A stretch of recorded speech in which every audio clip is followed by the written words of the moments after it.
of us, we have totally different influences. Like each one of us listens to different stuff. We can all like kind of meet on stuff like Fugazi or Police. There are certain things that we can all meet on. Mostly for me, when I write stuff, it's like I'll listen to a Rainer Maria record or like an indie rock record, and I'll imagine what it would sound like the parts as metal parts. Or I'll listen to like Dillinger Escape Plan and imagine doing like an indie rock part that sounds like that.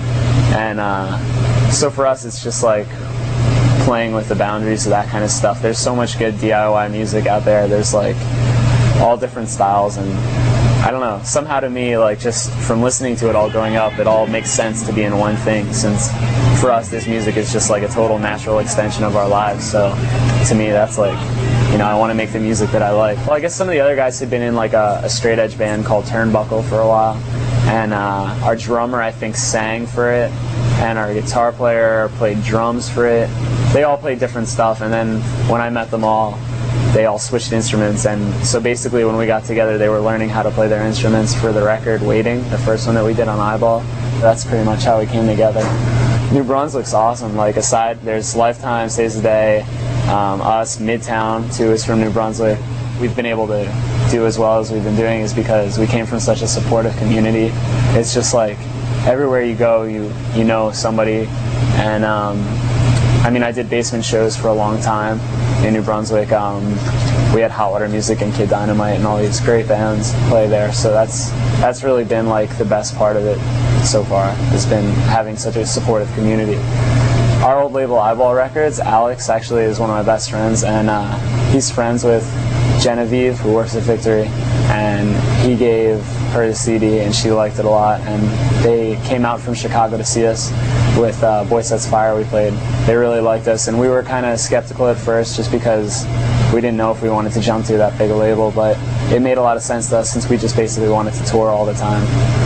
There are things that I didn't like about Victory, but I think the good outweighs the bad. I mean, it's going to be in stores, and I know when I got into music, I didn't know anything about DIY. So if we can even be like a gateway band, if somebody can walk into like a Tower Records or something and pick up our CD who doesn't know anything about hardcore, and if they come to see us and they see other bands that are like totally indie too and really get into it, that's how I got into it. So if we could do that for other people, it'd be awesome. We'll show up at a show and there'll be like 100 kids there that all have like Strife hoodies and, you know, Snapcase windbreakers, and they're just ready to, you know, they're stretching. I see them getting ready to mosh it up, you know, and then we start playing, and at first it's definitely like not so cool, but then so far most of the kids have been really supportive. Like, I guess we've got a lot of different stuff going on in our music, and at first I didn't think they would, but a lot of the like just hardcore kids like have been getting into it. You know, I think that we're really honest about what we want to do, and we like meeting everybody, so hopefully that through talking to us, and like we'll just meet enough people that a word will get around, I guess, that we're not like jerks and, you know, whatever. People give us maybe an honest chance, who knows. Well, Full Collapse actually is kind of, it's like the idea of like the Big Bang and the Big Collapse. If you could think of that idea as being like just one person's lifetime, is sort of like has its own Big Bang at the beginning and a collapse back into what it is that you start as. So we kind of look at like life as just one big transition between the two.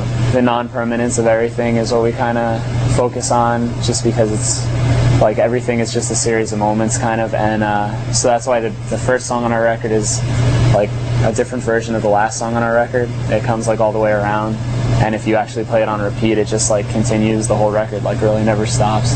It's mostly about like the last 2 years of everybody in the band's lives. Like we've had all kinds of crazy stuff between like having friends die and meeting new people, and I had insomnia and just all kinds of other stuff that went on. It's pretty much just like a document of that, I guess. To try and affect even one kid the way that music affected me, that's a big goal for all of us. Just sincerely like wanting to go out and make music that other people can relate to, I guess. And so far, I mean, I think we've done it a little bit, and I think, you know, I'd like to go overseas and meet people over there too, and there are a ton of places, small towns in America that we've never played, so I still feel like we've got a lot of work ahead of us.